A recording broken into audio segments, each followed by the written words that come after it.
CCTV फुटेजमध्ये दिसणारी ही व्यक्ती अशाच प्रकारे रोज क्रेटमधून दूध घेऊन जायची।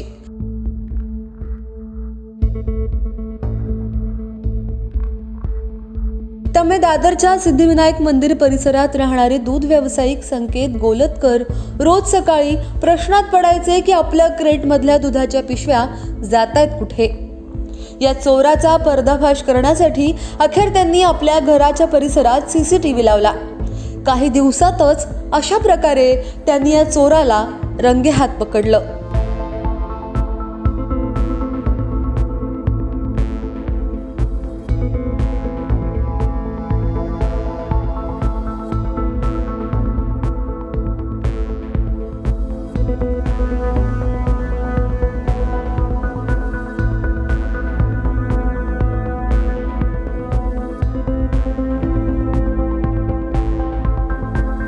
गोलतकर यांनी या चोरट्याला दूध चोरी करताना पकडून दादरच्या पोलिसांच्या ताब्यात दिले। दूध चोर दत्तात्रय प्रकाश काकडे हा दादरच्या उपेंद्र नगर मधला रहिवासी आहे। पोलिसांनी त्याला अटक केली आहे।